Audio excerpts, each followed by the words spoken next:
As a strategist, you spend a lot of time digging through the wreckage of some of the biggest corporate disasters in modern history. Annual reports, old interviews, post-mortems, you name it. At first, every story feels different, but step back and a pattern emerges. Almost every one of these giants collapsed for the same three reasons. If you're building a business, working in marketing, or launching a product, you need to hear this. Because every failed brand we are about to cover today thought they were making the right call at the time. But before we start learning from other people's mistakes, I'd like to introduce myself. Hi, I'm Julia. I've spent about 8 years doing brand and marketing strategy for companies like Disney, Siemens, and BMW Group. These days, I do the same work also for businesses with none of their budget. Happy to have you here, and let's go. And we are starting with the first mistake, one of the most common ones, which is building for the business and not for the customer. You see, companies get so obsessed with the product or service they want to build that they stop looking at how people actually behave. Take Blockbuster. For years, they were the ultimate king of Friday night. Thousands of stores, millions of loyal customers, everything built around one routine. Drive to the store, wander the aisles, grab a movie, and then bring it back. Then, guess what? Netflix showed up with a different pitch. Blockbuster thought customers' goal was to rent a movie, but Netflix realized the actual goal was convenience, avoiding a drive across town and a late fee, of course. Instead of solving that real friction, Blockbuster chose to protect their stores. By the time convenience had clearly won, the game was over for Blockbuster. Or take BlackBerry. BlackBerry ran the same script. They were convinced professionals would never give up physical keyboards, that typing speed was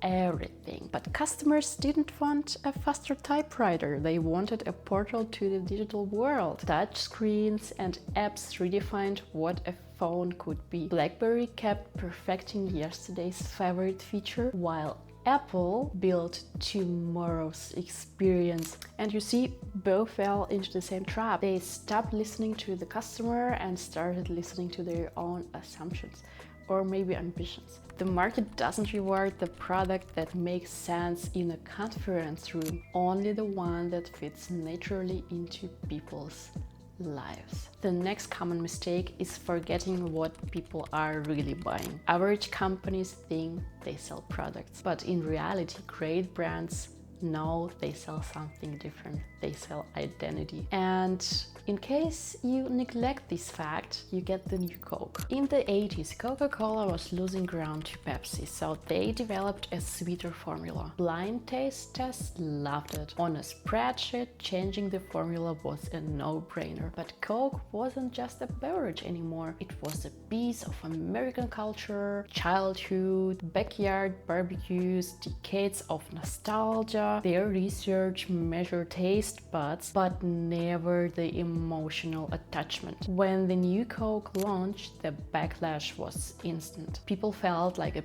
piece of their childhood had been stolen. Coke pulled it within months. Decades later, Bud Light made a version of the same mistake with their controversial 2023 campaign. Whatever you think of the politics, the marketing lesson is simple. Every brand has an unspoken contract with its audience, who it speaks to, what it stands for. Abruptly pivot that identity without bringing your core audience along, and people feel alienated. Strong brands spend decades building emotional equity and can burn it down in an afternoon. Finally, mistake number 3 is refusing to let go of the past. You know, Kodak invented the first digital camera, the company that became the ultimate cautionary tale of the digital age, built the technology that actually killed it in the end. Kodak didn't lack vision. They knew exactly where things were headed. The problem was the business model.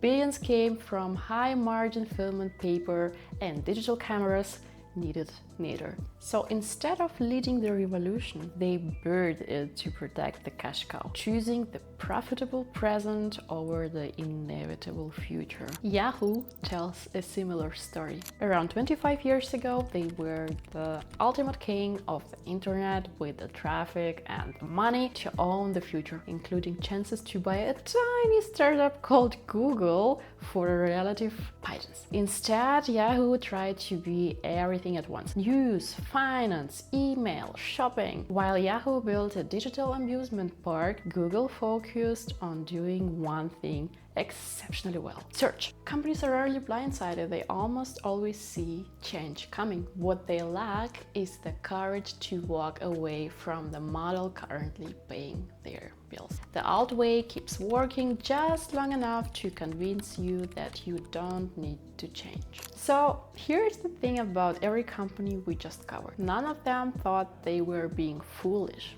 Every decision was backed by data, defensible in a boardroom, felt safe at the time, and failure rarely arrives looking like a disaster. It arrives disguised as protecting our core business, or trusting the metrics, or maybe sticking to what we do best. The real question isn't how Blockbuster, Kodak, or Coke got it so wrong, it's whether you are making one of these same mistakes right now without even realizing it.